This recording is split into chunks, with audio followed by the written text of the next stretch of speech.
coming, everyone. This is our panel discussion on improving the education system.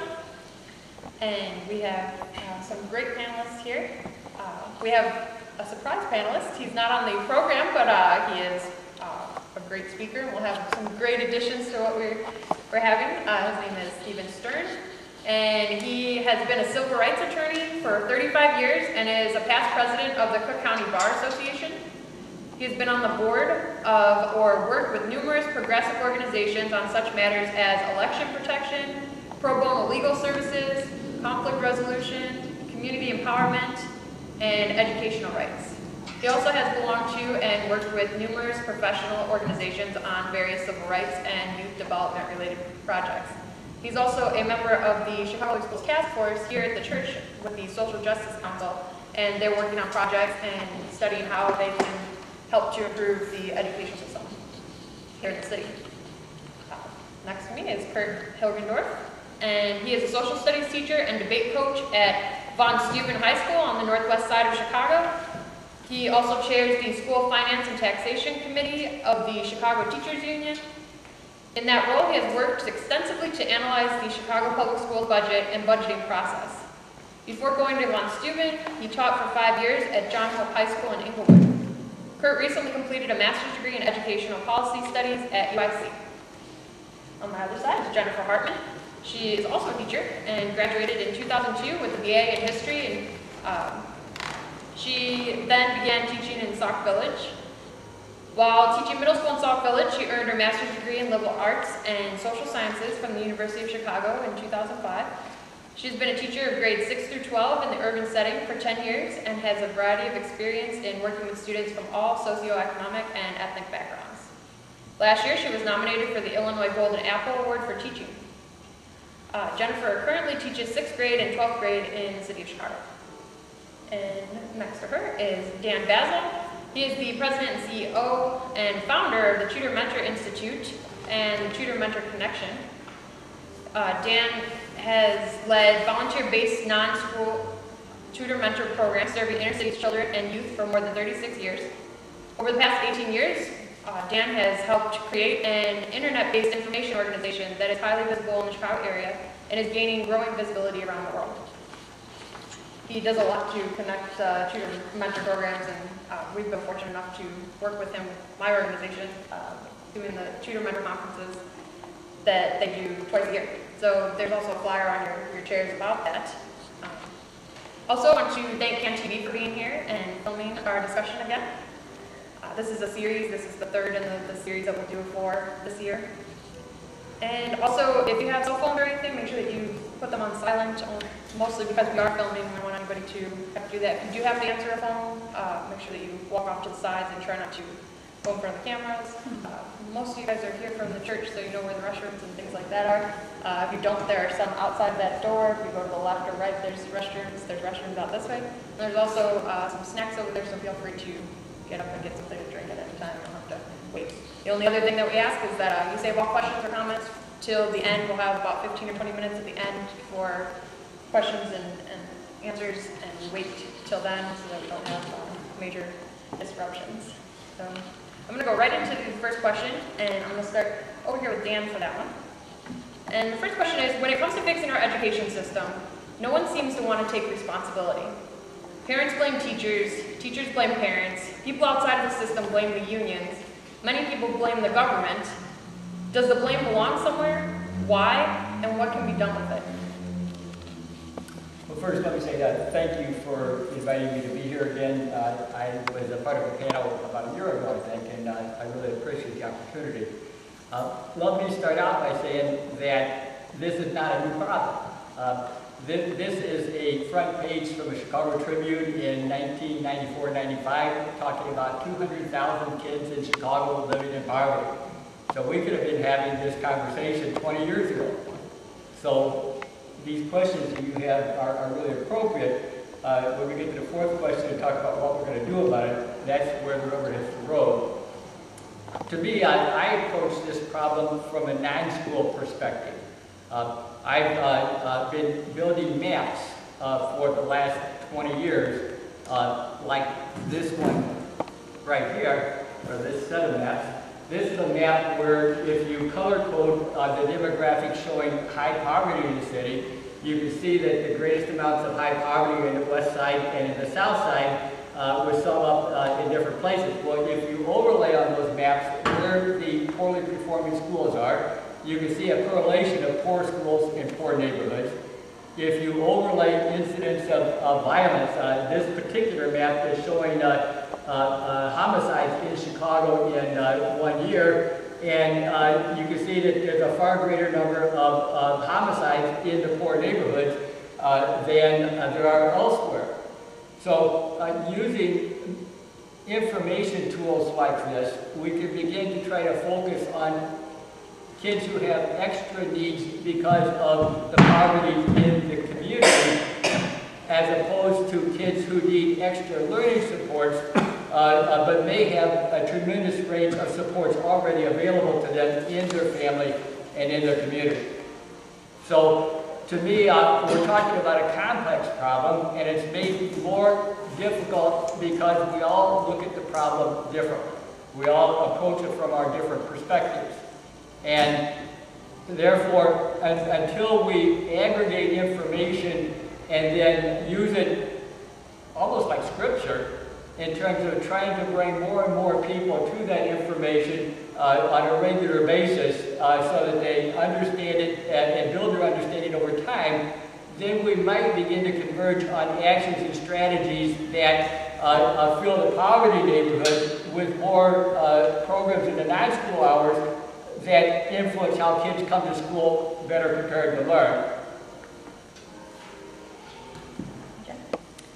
Well, I think that one of the things that makes this question so difficult to answer is that really all of the things Jordan mentioned are to blame. To what extent depends on the individual school and the individual school system.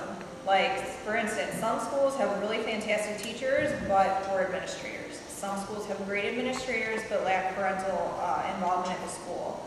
Some schools have problems because of a variety of things: government issues, ineffective teachers, union concerns. So depending upon which school building you're in, different levels of those things are to blame if you need to blame someone or something. What makes it very hard to fix is that diagnosing an individual school's concerns and then fixing them and making them better, not every school system has the flexibility to do that. Like when it comes to funding, principals often lack the flexibility necessary to fund the things that their schools are in the highest critical level to have.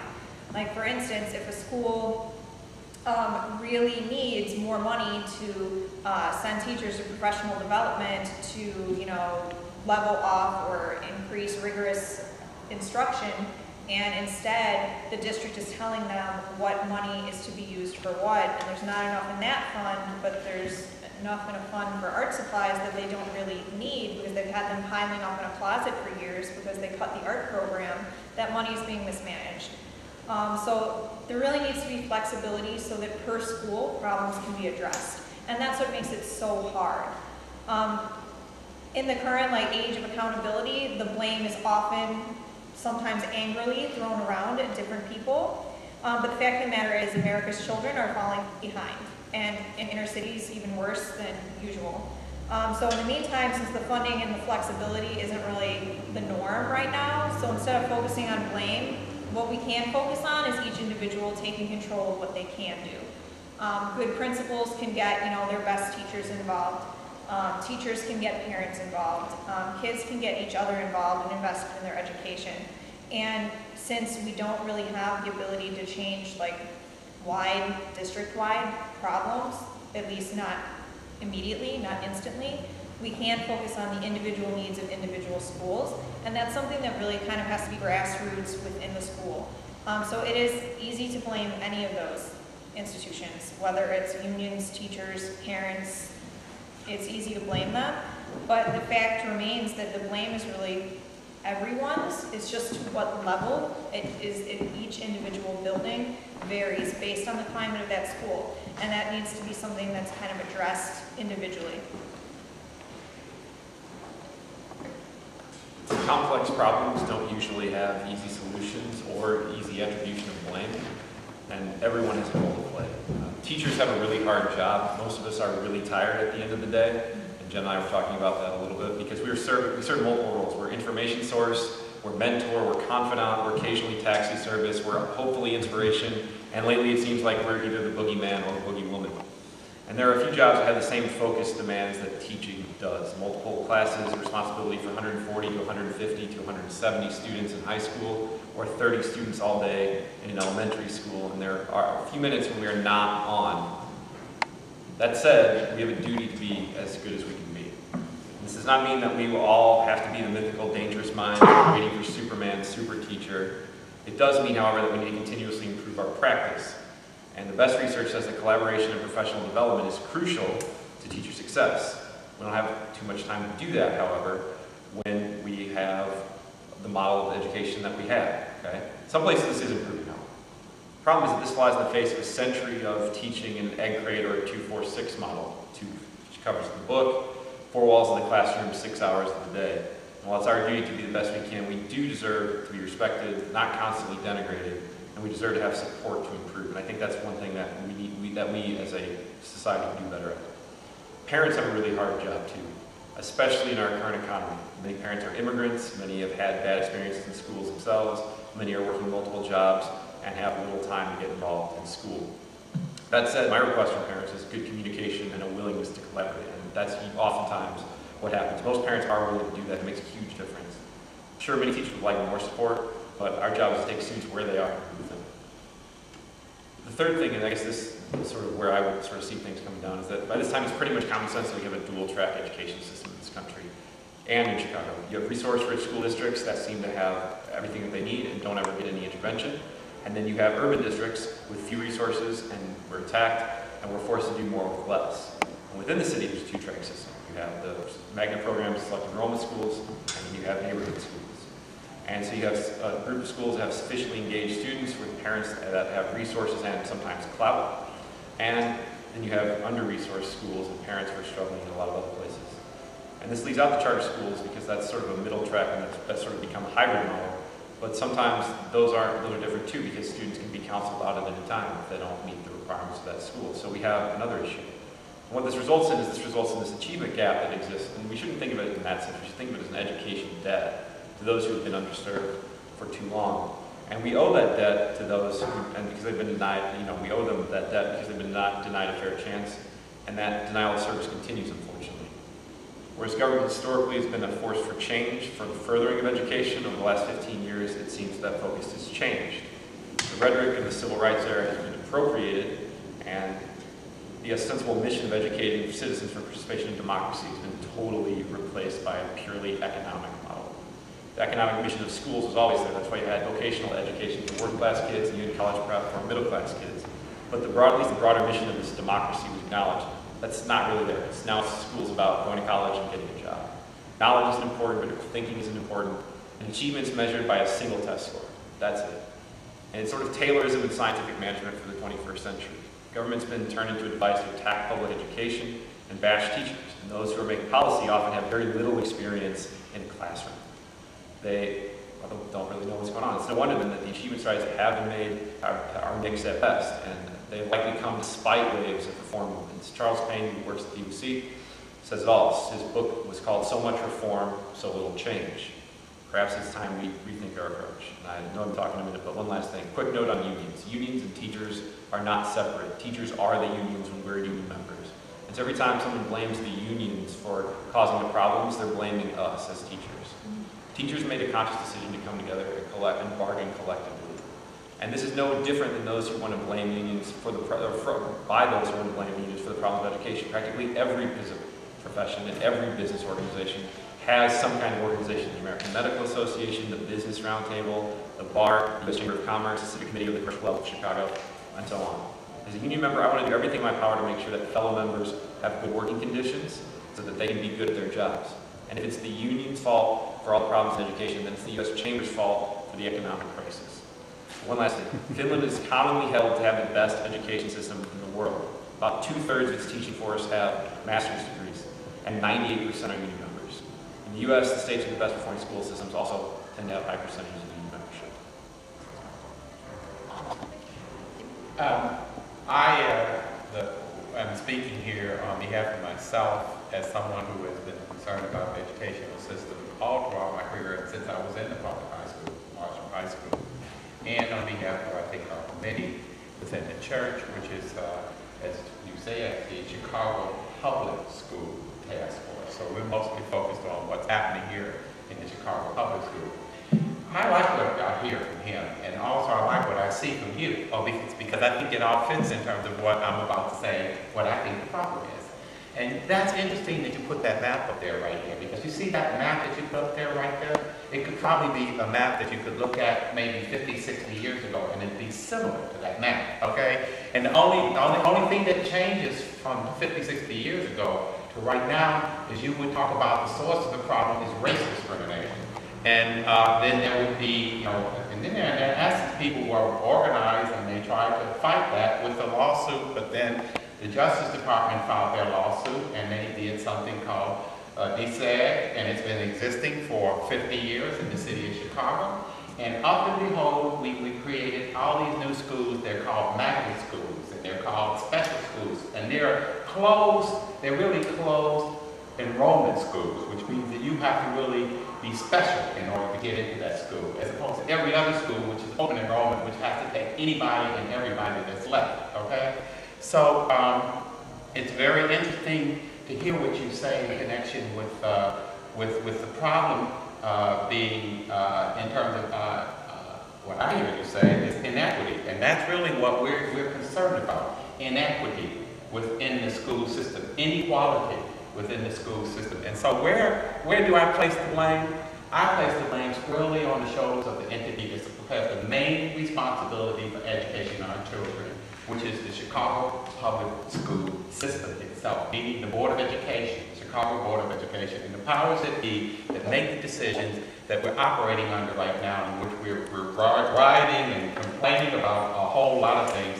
Also the country, I have to say, that it's not been impacted by what Bush is, not unimpacted by the overlay that we get from Bush in terms of all children left behind. I mean, no children left behind, okay? But really what it should be called is leave most children behind, because what they're doing by teaching to the test is teaching them garbage that would be totally useless to them. And I think hopefully someday, and it looks like the president is coming around to the thinking that maybe we should abandon that. There's a deadline approaching, though, I think, that can't be met. But in any event, I think the blame, you asked where the blame is, I think the blame has to be left squarely on the shoulders of the Board of Education and the way it runs the public school system here, because they have the greatest influence of what happens within our school system.